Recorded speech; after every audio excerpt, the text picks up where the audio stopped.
ভাই ও বোনেরা, আসসালামু আলাইকুম। আপনাদের আমার তরফ থেকে সবাইরে ঈদের শুভেচ্ছা। আপনারা ঈদের পরের দিন এত কষ্ট করে আসছেন, এই জন্য আমি আপনাদের অনেক অনেক ধন্যবাদ জানাই। এবার ঈদের পরে আপনাদের সাথে আমার প্রথম দেখা। তো একটা জিনিস আপনারা আমার সাথে মনে হয় রিয়েলাইজ করছেন, আমার কথা শোনা যায় কিনা? আপনারা রিয়েলাইজ করছেন যে দেশের আইন শৃঙ্খলা পরিস্থিতি রক্ষা করা কি রকম কষ্ট। আপনারা এই যে অল্প কয়েকজন ভাই আছেন, একই গোত্রের কিন্তু সবাই, আপনাদের ধরনের নিয়ন্ত্রণ করতে কি রকম ঝামেলা হয়ে যাচ্ছে। এরকম পুরা দেশের 18 কোটি মানুষকে নিয়ন্ত্রণ করা, যে আইন শৃঙ্খলাতে কত ধরনের কষ্ট, এটা আপনাকে দিয়ে আপনারা অনেক ধন্যবাদ দেই। আপনারা সব সময় খুব ভালো সংবাদ পরিবেশন করেন, এই জন্য আমি আপনাদের ধন্যবাদ দেই।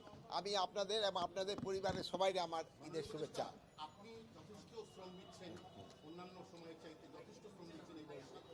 আপনি প্রত্যাশা করেছিলেন যে এবারের ঈদে আইন শৃঙ্খলা পরিস্থিতি অনেক ভালো থাকবে। তো আমাদের কাছে যাই মনে হোক না কেন, আপনি যে প্রত্যাশা করেছিলেন পর্যন্ত পূরণ হয়েছে, এই জন্য আমি এরকম কোনো বড় ধরনের কোনো রিপোর্ট আমি পাই নাই।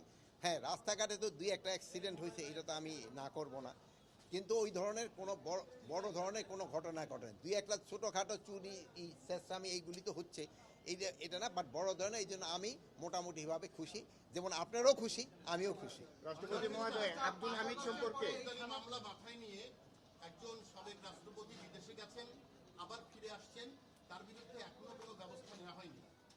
এখন লোক শোনা আপনারা বলছেন যে অনেক মামলাগুলি আছে, যে কিছু কিছু মামলাগুলি ইনভেস্টিগেশন হয় নাই, ইনভেস্টিগেশন হওয়ার পরে যে দোষী হবে তার আইনের আওতায় নেওয়া হয়েছে।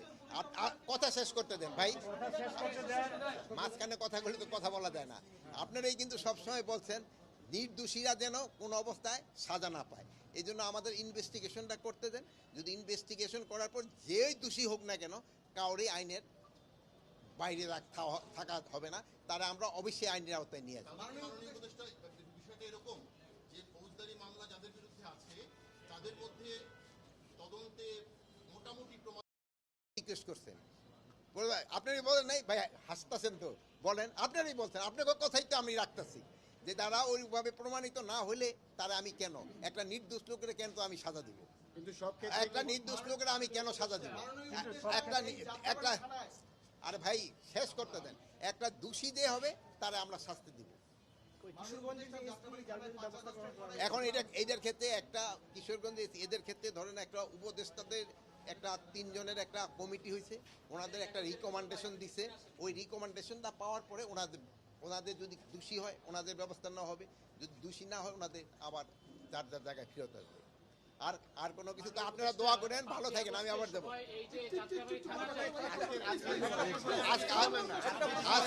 আজকে এই থানাটা এখানে শুনেন, এখানে হলো আজকের এখানে, আরে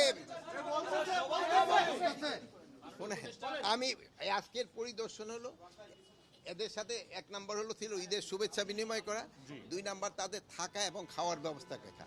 আপনারা আমি খাওয়ার এখানে একটুখানি আমার কাছে মনে হলো যে এরা বললো যে দুপুরের যে মেনু রাত্রে একই মেনু, বা 2 ধরনের রেট, এই জন্য আমি তাদের বলছি একটা ইনভেস্টিগেশন করে একই রেট হয়।